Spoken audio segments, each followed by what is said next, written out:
Market.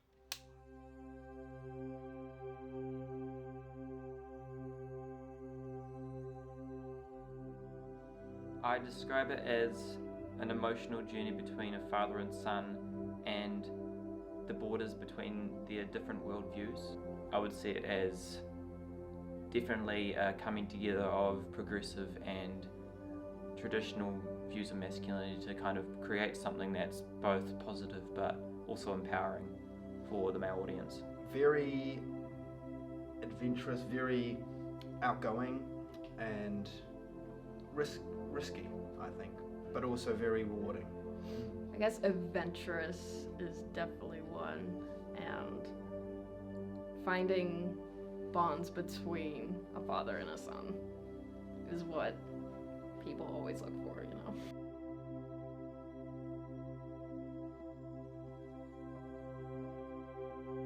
There's lots of technical aspects, especially, with the equipment, and we had a lot of problem, trying to figure out how to make the equipment work for us under the circumstances of, a lot of equipment had issues, but that's always an obstacle. So it was just kind of approaching that in a way where we could still get everything done in, a timely manner. We managed to get everything done, everything we wanted to, at least, and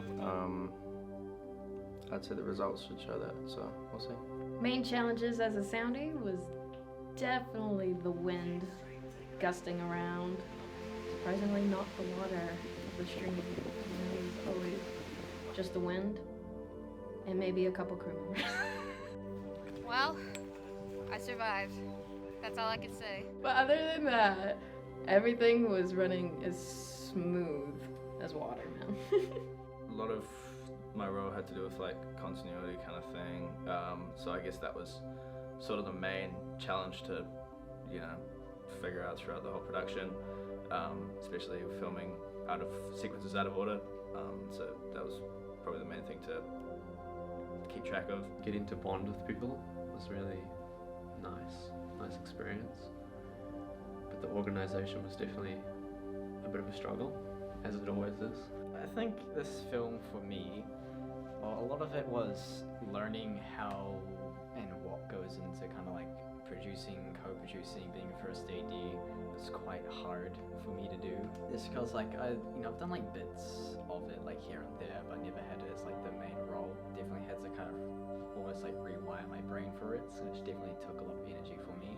But I found that I liked the project, I liked the people on it, so I definitely wanted to try my best to fulfill the needs and requirements of it, and I thought it paid off quite well.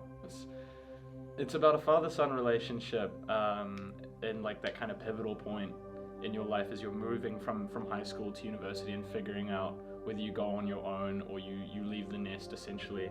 And that's a big question a lot of people have when you have especially difficult relationships with your parents, or you kind of rely on one another, because you want to develop, and our protagonist wants to go off to university, and they're on this trip, and he kind of breaks the news to his dad, and shit goes wrong, and it's just kind of a manifestation of how that breaking of the relationship feels, which was kind of an important story for us to tell.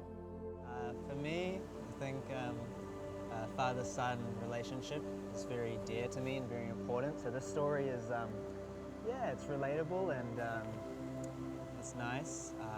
Working with some great people and out in the bush, so it's really nice.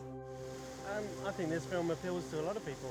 I think it's a very relatable film to a lot of people. From a father's perspective, it's true to life. You do tussle with wanting to let go of your children, be less controlling, but at the same time, you don't want anything bad to happen to them. So yeah, I think a lot of people are going to relate to this film, and it's going to look stunning.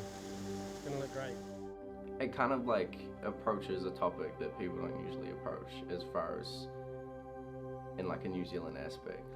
New Zealand's quite a country where emotions are quite suppressed or pushed down, especially in males, and it was a good way to kind of display that in a way where they were actually approaching it instead of escaping the issue. And I mean, the plot follows that kind of, hiding away from expressing your emotions, but it kind of peels back the layer and they actually discuss their problems, which is kind of refreshing to see.